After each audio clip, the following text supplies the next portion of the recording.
हमारे देश की बहुत सी समस्याएं हैं। उन समस्याओं के बारे में इस समय नहीं बात कर रहा हूं, लेकिन इस समय जो हाल में ही पिछले 1-2 साल में जो समस्या बहुत ज़्यादा गंभीर रूप ले चुकी है वो है ट्रैफिक जाम्स। चाहे बड़ा शहर हो, चाहे गांव हो, चाहे कस्बे हों, हर जगह हर कोई ट्रैफिक जैम से परेशान हो चुका है।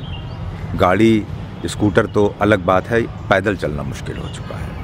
आज का मेरा विषय यही है कि ये ट्रैफिक जैम से हम कहाँ पहुँच गए हैं और आगे कहाँ पहुँच जाएंगे। चाहे वो पेट्रोल की गाड़ियाँ हो, चाहे ई-रिक्शा हो, चाहे जो कुछ भी हैं, बैटरी ऑपरेटेड हैं। ठीक है, मानते हैं कि उनसे पोल्यूशन नहीं होता है, लेकिन पेट्रोल हैं या डीजल की कार्स हैं, डीजल की कार तो चल ही रही हैं ना। तो एक तो पोल्यूशन लेवल बहुत हाई होता जा रहा है, टॉक्सिसिटी हवा में बहुत ज़्यादा भर चुकी है, और इससे हमें सेहत को जो नुकसान हो रहा है वो तो एक अलग ही बात है। लेकिन आज मैं बताने जा रहा हूँ कि आपको एक ऐसी जगह की मैं सैर करवाऊँगा कि उन्होंने किस तरह से अपने यहाँ इस ट्रैफिक जैम को या ट्रैफिक को कंट्रोल किया है। सिंगापुर एक ऐसा देश है जो कि हमारे लखनऊ के साइज़ का है, और इसकी पॉपुलेशन अब लगभग 60 लाख है। 60 lakh 38,000, 60 lakhs 38,000 to be precise. इसका नक्शा आप स्क्रीन पर देख रहे हैं। एक ट्रायंगल सा थोड़ा सा आपको दिखेगा, चारों तरफ समुद्र से घिरा हुआ है, और इसका एरिया भी हमारे लखनऊ के बराबर है। मैं आपको कुछ शॉट्स दिखाऊंगा यहाँ के सड़कों के कि उस पर ट्रैफिक कैसे चलता है, किस तरह से लोग डिसिप्लिन से सड़कें पार करते हैं।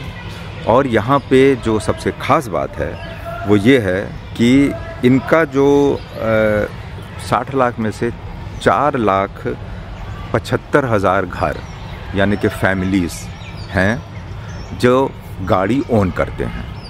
हर घर में 3-4 लोग हैं, हो सकता है हर किसी के पास 1 या 2 गाड़ियाँ होती हों। तो out of 60 lakh of the population, 4 lakhs of the houses they own the car. अब इंटरेस्टिंग बात यह है कि मैं आपको एक डेटा बताता हूँ कि 2012 में 4,59,000 houses were owning the car. After 10 years, in 2022, the car owners were 4,72,000 families. सिर्फ 13,000 घर में कारें और आईं, वो भी 10 साल में। किस तरह से ये कंट्रोल हुआ, क्या नियम बनाए गए, इस पर ध्यान देने की ज़रूरत है। अब गाड़ियों की संख्या की बात कर लें। सिंगापुर में तकरीबन 9,50,000 गाड़ियां हैं, जो कि 60 लाख की पॉपुलेशन के ऊपर है।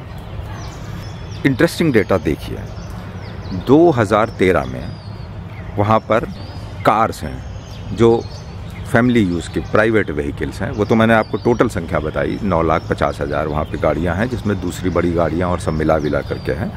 और 2013 में वहाँ पर 5,40,000 गाड़ियाँ। अब देखिए आप कि 2022 में 10 साल के बाद भी जो प्राइवेट व्हीकल्स हैं, जो कार्स हैं, वो 5,32,000 हैं। यानी कि 10 साल में उन्होंने प्राइवेट कार्स घट गई हैं तकरीबन 8,000। तो आप समझ लीजिए कि किस तरह से उन्होंने मैनेज किया है, कितना बढ़िया उनका पब्लिक ट्रांसपोर्ट होगा, उनका मेट्रो सिस्टम होगा कि गाड़ियाँ 10 साल में बढ़ी ही नहीं हैं। Remarkable thing. कैसे हुआ ये सब, इसको जानने की ज़रूरत है।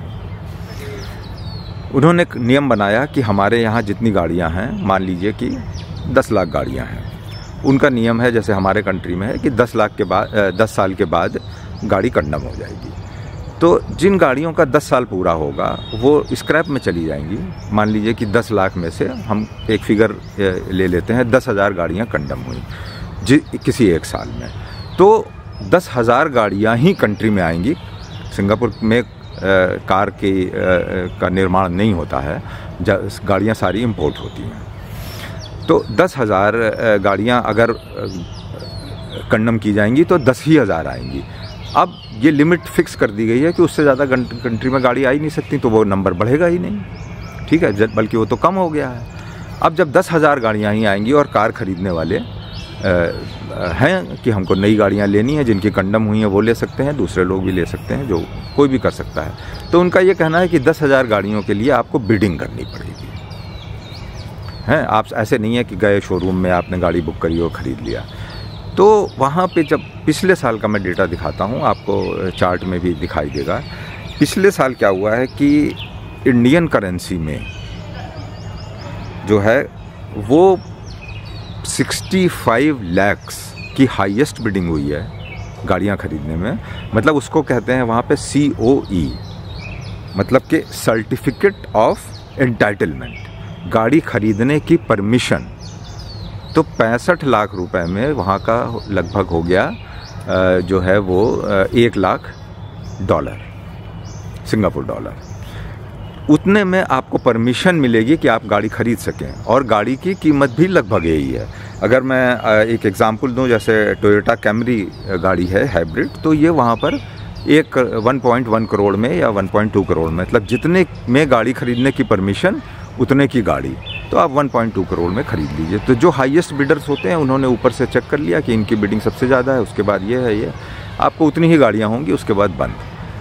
तो गाड़ी खरीदने के लिए 65 lakhs of rupees means 1 lakhs, that is 0.1 million Singapore dollars आपको देने होंगे, तब आपको गाड़ी खरीदने की परमिशन मिलेगी। इस तरह से ये आपको जो वहाँ की सड़कें हैं, जो वहाँ का मेंटेनेंस है, जो वहाँ का ट्रांसपोर्ट सिस्टम है, वो आज दुनिया का सबसे अच्छा माना जाता है।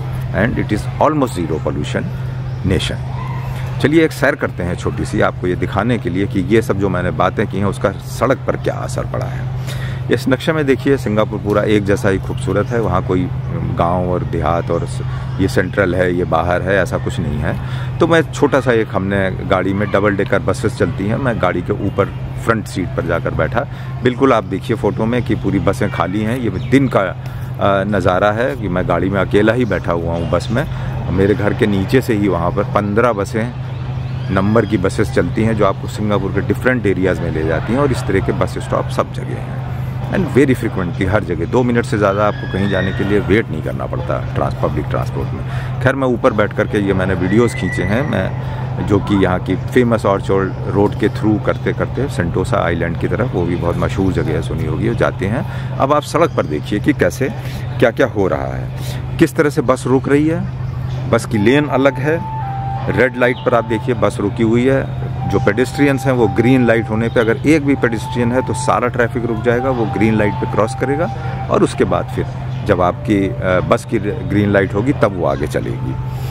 उसके बाद आप यहाँ पर देखिए कि कोई कार्स जो हैं वो उनके डिस्टेंस देखिए किस तरह से मेंटेन्ड है। ये ऐसा नहीं है कि एक के ऊपर दूसरी चढ़ी हुई जा रही है या राइट लेफ्ट है। ऐसा लगेगा आपको कि जैसे रिमोट कंट्रोल से कोई गाड़ियों को चला रहा है। उनके डिस्टेंस, उनकी स्पीड हैं, उनके जो लेन्स हैं, 4 लेन्स में गाड़ियाँ दौड़ रही हैं, भाग रही हैं। नॉर्मली वहाँ पर 90 to 100 किलोमीटर शहर में भी गाड़ियाँ उस स्पीड से चलती हैं। हम तो सोच भी नहीं सकते कि हम कहीं इस तरह की गाड़ी शहर में चला भी सकते हैं। वो तो हम रेंग रेंग कर थोड़ा बढ़ जाएं, यही बहुत है। एनीवे, और फिर आप देखिए सड़कों के दोनों तरफ की ग्रीनरी, और जो बस लेन है वो कितनी क्लियर है कि उसके ऊपर कोई गाड़ी आपको ये नहीं दिखेगा कि उस लेन पर भी आप आगे चले गए और बस पीछे है, रह गई है, या बस चली जाए कार वाली लेन में, है ना। This you can see on this road. और ये जो बड़े बड़े आप क्रॉस मार्क्स देख रहे हैं, ये है you can not stop. Singapore में वैसे आप सड़क में कहीं भी गाड़ी रोक नहीं सकते हैं, unless there is you have to go to parking to somewhere for parking, या कोई ब्रेक डाउन है। आप सड़क में, it is a public property, आप वहाँ पे रुक के खाना पीना और इसको उतार रहे हैं, उसको बिठा रहे हैं, ये सब कहीं नहीं है। There are drop off points, pickup points. इसके अलावा you can not stop anywhere in Singapore. तो क्योंकि गाड़ी रोकने से ट्रैफिक जाम होता है। बस भी है जो आपको मुड़ेगी, फिर खड़ी होगी जो बस स्टॉप है, ताकि पीछे से जो गाड़ियाँ आ रही हैं उनको कोई वेट ना करना पड़े, हॉर्न ना बजाना पड़े। तो this is how the traffic system is ideal traffic system. अरे हम बड़े शहरों में नहीं कर सकते हैं, किसी आइडियल तो किसी छोटे शहर में तो करके दिखा दें, इस चीज़ को बना सकते हैं। बस स्टॉप, खैर भीड़ नहीं है बिल्कुल भी, तो बस स्टॉप भी आपको खाली ही दिख रहे हैं। लोग ज़्यादातर आपको मेट्रो से चलते हुए दिखेंगे, और पूरा जाल बिछा हुआ है पूरे सिंगापुर में उनकी जो वहाँ पर MRT बोलते हैं उसका, और फास्ट आप कहीं से कहीं भी पहुँच सकते हैं। जितनी देर में आप कार से पहुँचते हैं, पब्लिक ट्रांसपोर्ट से हर हाल में उससे पहले पहुँचते हैं। और पब्लिक ट्रांसपोर्ट का ऐसा अरेंजमेंट है कि वो आपको घर से पिकअप कर ले, ऑलमोस्ट हर गली में, हर जो भी लोकेलिटीज़ हैं, जो भी कॉलोनीज़ हैं, बस अपने घर से आप निकले 100 मीटर 200 मीटर मैक्सिमम 300 मीटर पे आपको बस स्टॉप मिलेगा, which will connect you to major places immediately.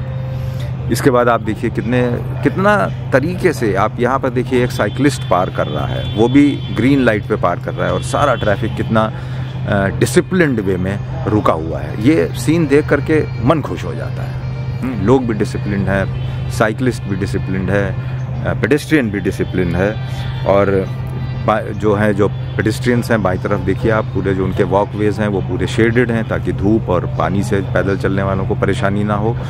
तो ये सब चीज़ें मैं दिखाना चाह रहा था आप लोगों को। और एक आइडियल सिस्टम जनरेट किया है सिंगापुर ने जो ट्रैफिक का है। कार्स के बारे में मैंने बता ही दिया, किस तरह से उन्होंने 10 साल में अपनी सड़कों पे गाड़ी नहीं बढ़ने दी है।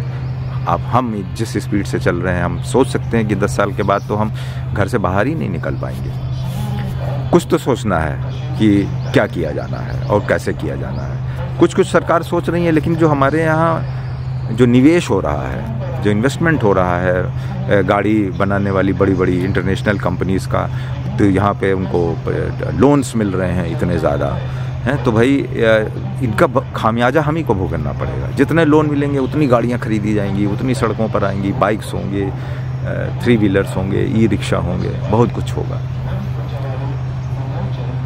इन बातों के साथ मैं एक क्वेश्चन मार्क लगा के छोड़ रहा हूँ कि आखिर करें तो क्या करें। ई-रिक्शा कोई पूछने वाला नहीं है, we will hardly find any traffic police anywhere to guide us. उसके बाद जो हमारी ट्रैफिक लाइट्स की बहुत इरेटिक हैं, कहीं पर 30 सेकंड है, कहीं 1 मिनट है, कहीं लाल हो के बाद तुरंत ही कहीं वेटिंग टाइम दिया जाता है, कहीं नहीं दिया जाता है। अब इंसान ट्रैफिक पार भी कर रहा है तो बीच में कोई ठेले वाला आ जाएगा, वो तो थोड़ा सा आगे बढ़ गया है ज़ेब्रा क्रॉसिंग से, तब तक कोई पेडेस्ट्रियन क्रॉस करने लगेगा। इन सब पे तो सेल्फ डिसिप्लिन चाहिए काफ़ी कुछ, और कुछ और भी सिस्टमेटिक होना पड़ेगा। Thank you.